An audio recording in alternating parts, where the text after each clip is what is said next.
Ассалаумалейкум, менің құрметті де қымбатты оқырмандарым. Бүгін сіздер үшін хит орамалды оқудың ең оңай жолын үйрететін боламын. Менімен бірге болыңыздар. Ең алдымен бізге осындай жіптер қажет болады.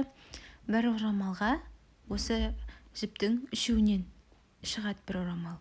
Және де бізге осындай крючок қажет. Бұл моншақтарға, бисерлерге арналған крючок. Арнайы осындай сататын жерлерден сұрасаңыз, сіздерге береді. Және де бізге крючок қажет. Мына крючокты мен сатып алғаныма уже 7-8 жыл болды. Сол себепті бұл крючоктай қанша миллиметр екені жазылмаған. Өздеріңіз қарап, примерно осындай алсаңыз болады. Болмаса, міне қазіргі крючоктар міне осындай. Сізге салыстырмалы түрде көрсетіп жатырмын. Қараңыздар. Міне бұл крючок 1,6 мм. Оның 1,6 кішкентай, жалпы бұнымен тоқсаңыз да болады. Оның орнына 2 мм-лік түрін алсаңыздар да болады. Және бізге моншақ қажет. Жемчуг моншақ. Бізге 5 мм-лік түрі қажет. Мен осы іші толып тұрған біреуін 500 теңгеге алдым. Ал қыздар, енді тоқып бастайық.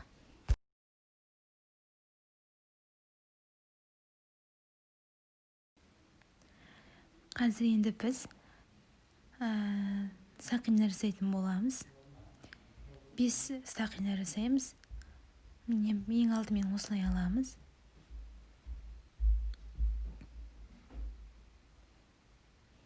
Бірінші сақина, екінші сақина, үшіншісі, төртіншісі және де бесінші сақина. Соңғысымен арасын қосатын боламыз. Және де біз сақина жасаймыз тағы да. 3 сақина жасаймыз. Және де баған жасайтын боламыз. Бір баған, екінші баған, үшіншісі, жаңағы жоғары көтерілген 4 сақинамен жалпы 4 баған болып есептеледі. Қазір біз 5 сақина тоқимыз. Тағы да баған тоқимыз. Жаңағы ортасында істеген сақинаның ішінен тоқимыз. Міне. Бұл жерде де 4 баған тоқитын боламыз. Және де жоғары қаратып, міне қараңыздар, осындай болып шығады. Жоғары қаратып 4 сақина тоқимыз. 4-еуін тоқсаңыз да болады, или 5-еуін тоқсаңыз да болады. Міне, енді бірінші баған мен екінші бағанның ортасына, міне қараңыздар, осылай тағы сол жердің ішіне 4 баған тоқитын боламыз. Бірінші баған мен екі бағанның ортасына тоқитын боламыз. Енді біз 5 сақина тоқимыз. Міне ортасына столбик без накидамен, 5 сақинаның ортасына столбик без накидамен қосатын боламыз. Тағы да 5 сақина тоқып, міне мына шетіне 4 баған тоқитын боламыз. Екі бағанның ортасына 4 баған тоқимыз. Барлық шеті осылай қайталанып жалғаса береді. Тек орта жақтары өзгеретін болады.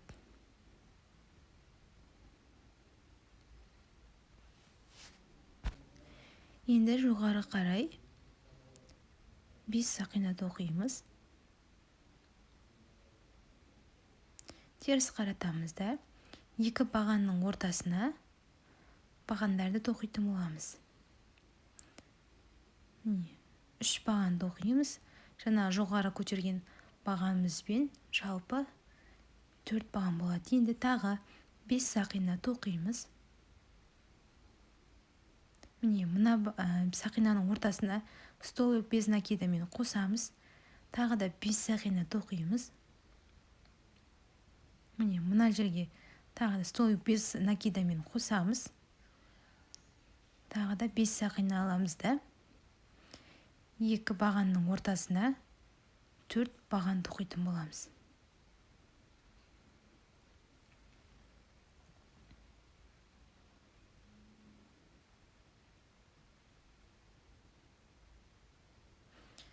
Енді 5 сақина тоқимыз. Теріс қаратамыз орамалымызды. 2 бағанның ортасына 4 баған тоқитын боламыз. Яғни 3 баған жаңағы жоғары көтерген сақинамызбен жалпы 4 баған болады. Енді 5 сақина тоқимыз.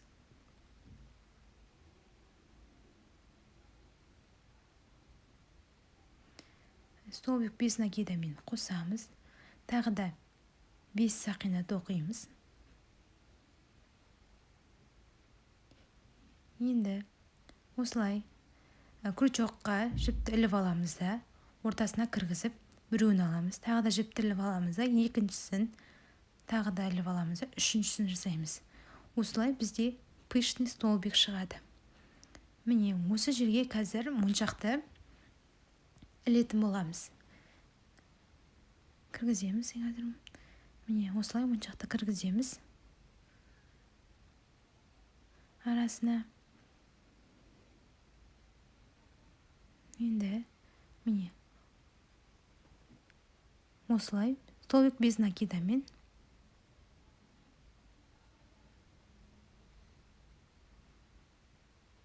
енді міне осылай қосылады. 5 сақина тоқимыз да. Келесі міне осы жерге столбик без накидамен қосамыз. Енді 5 сақина жасап бағандар жасайтын боламыз. 2 бағанның ортасына 4 баған жасаймыз.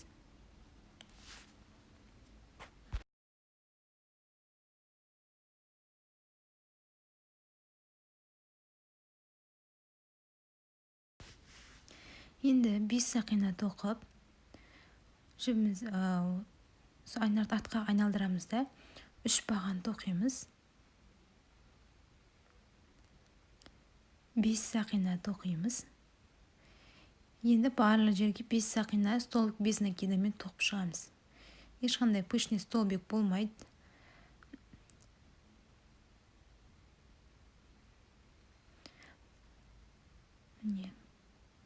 Міне осы пышный столбиктің бер жағына, үстіне ар жағына тағы да 5 сақинадан тоқып шығамыз. Міне осы жерге де тоқимыз.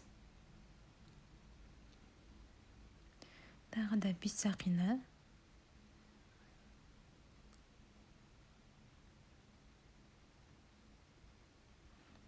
Тағы да 5 сақина тоқып, бағандар жасайтын боламыз.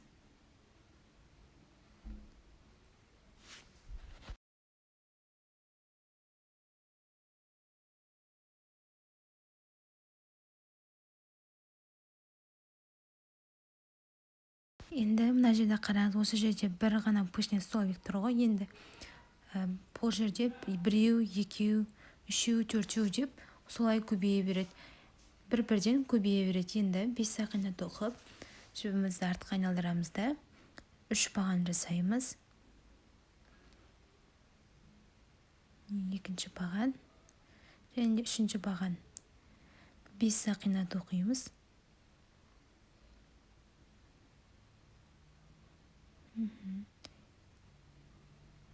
Столбик без накидамен қосамыз. Тағы да 5 сақина жасаймыз да, пышный столбик жасайтын боламыз. Міне жіпті аламыз, ортасына кіргіземіз. Жіпті аламыз, ортасына кіргіземіз. Осылай 3 рет жасаймыз да. Арасын 1, міне. Тағы да осылай екінші соңғы рет осылай қосамыз. Және де кішкене жібімізді созып, моншаға алып, моншақты кіргіземіз. Столбик без накидамен осы жерге моншағымызды кіргізіп тоқимыз. Міне. Енді тағы 5 сақина тоқимыз.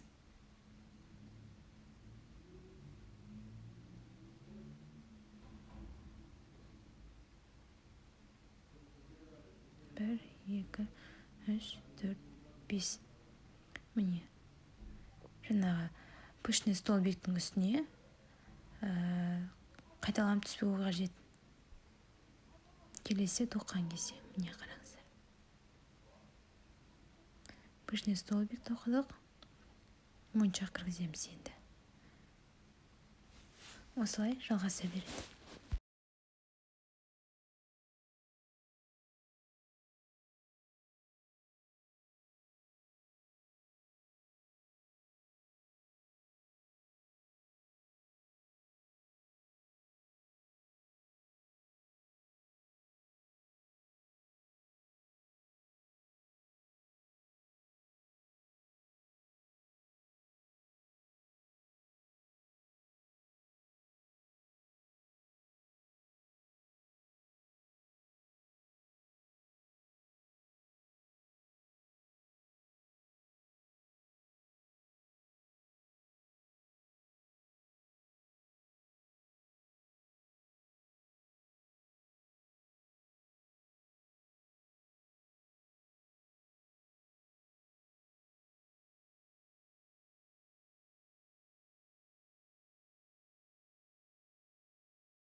Қыздар, міне мен сіздерге бастамасын көрсеттім, осылай жалғаса береді, ешқандай өзгеріссіз. Сақина, пышный столбик, сақина, пышный столбик, солай өзгеріссіз соңына дейін істейсіздер. Енді примерно 2,5 жіптей тоқисыз. Жарты жіп қылған кезде бас жағын тоқимыз, қараңыздар. Міне енді бас жағын тоқимыз. Сақиналарды тоқып болдым, барлығына ұзын қылып. Міне осындай жіп қалды. Осындай жіп қалған кезде біз уже бас жағын, орамалдың бас жағын жасайтын боламыз.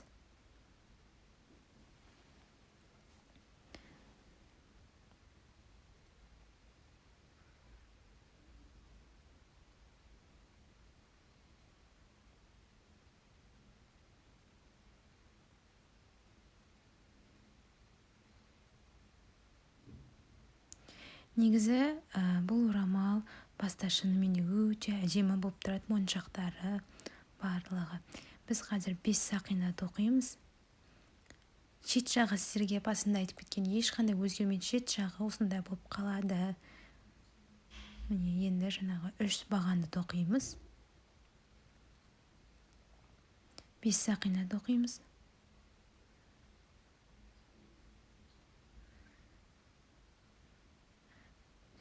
Бесіншісі. Және тағы да бір 2 сақина тоқып, ортасына осылай бағандар жасайтын боламыз. 2 баған жасайым, 2 сақина тоқимын да, келесі жерге столбик без накидамен қосам. Міне қараңыз, міне 2 сақина тоқимын, 2 баған жасайым, міне осылай. 2 сақина жасаймын да, столбик без накидамен қосам. 2 сақина, 2 баған жасайым. Келесісіне уже сол жерге барып столбик без накидамен қосам. Осылай орамалдың соңына дейін тоқып шығамыз, ешқандай өзгеріссіз. Міне өте әдемі, нежный болып тұрады. Қараңыздар, моншақтардың өзі қандай әдемі болып тұр. Міне мен соңына дейін жеттім. Қараңыздар.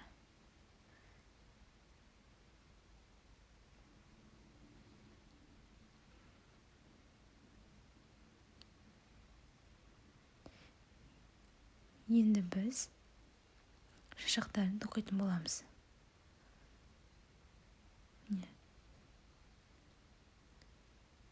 Мен бұны түйін деп атаймын. Жалпы орысша Соломонов петель деп аталады, бірақ сіздерге түсінікті болсын деп түйін деп атай берейін. 1,5-2 сантиметрдей ұзындықта созып аламыз жібімізді. Міне қараңыздар.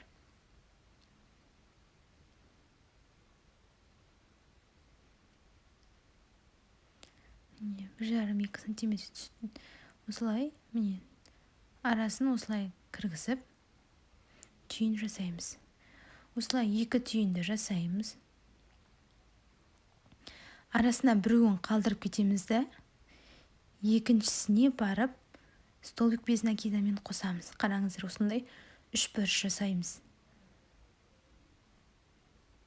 Бірінші түйін, екінші түйін жасаймыз да, уже біреуін қалдырып кетеміз да, келесісіне барып столбик без накидамен қосамыз. Осылай орамалдың шетіне дейін тоқимыз. 2 түйін жасаймыз. Арасына біреуін қалдырып кетеміз де, келесісіне тоқимыз столбик без накидамен. Міне қараңыздар, осылай жалғаса береді. Осындай 3 бұрыштар шығады.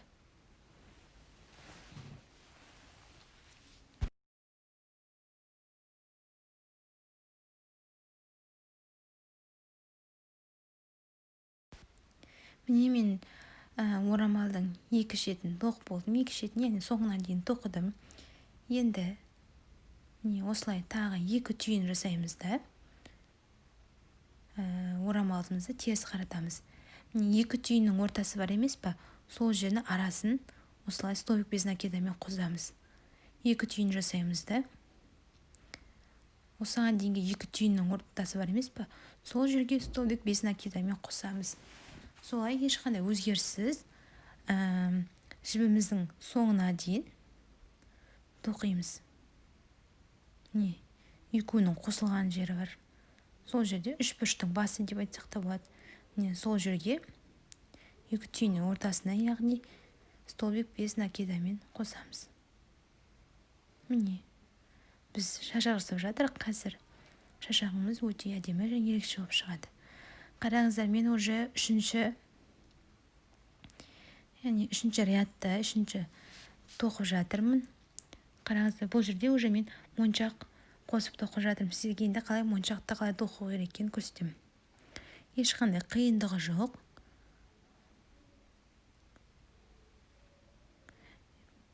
Бір түйінді аламын. Міне, осы түйіннің ортасына моншақты кіргізетін боламын. Моншақ кіргізетін крючокпен, яғни осы түйінмен столбик без накидамен қосамыз арасын. Міне,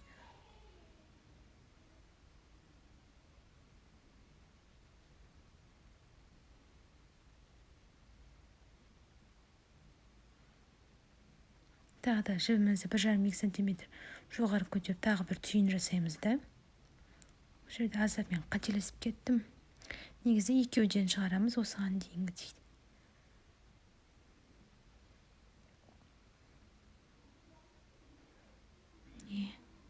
Жөндедім қателігімді деймін. Міне, осылай столбик без накидамен қосамыз.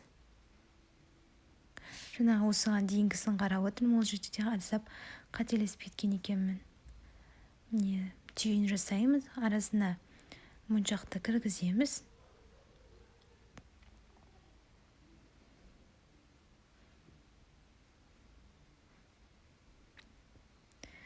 Столбик без накида дейді ғой. Осылай арасын осылай қосамыз. 1,5-2 мм түйін жасаймыз. Бұл жерде мен тез тоқитын болғасын байқамай қателесіп кетіп жатыр екен. Негізі тек 2 түйіннен жасалады.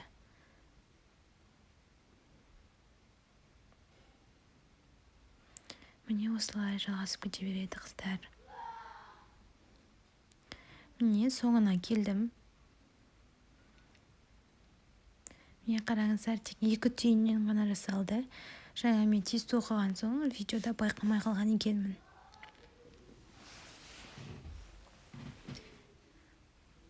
Бір түйін жасаймыз. Арасына моншақты өткіземіз.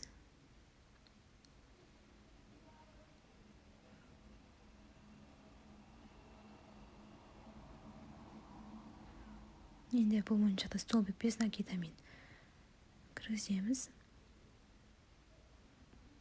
Тоқитын боламыз. Тағы да түйін жасаймыз.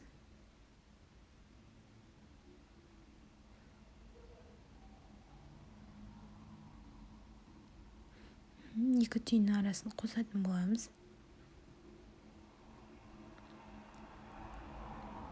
Түйін жасаймыз, арасына моншақты кіргіземіз.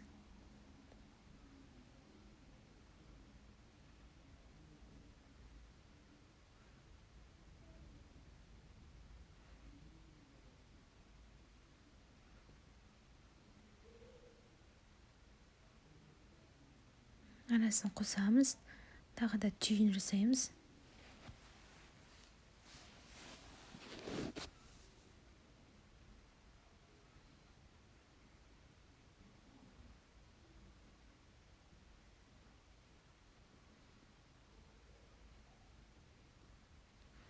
Міне, соңғы осы жерге жасаймыз. Жібімізді үземіз. Осылай орамалымыз бітеді. Міне, қараңыз, шашақтар осындай әдемі, өте ерекше болып шығады. Осыған дейінгі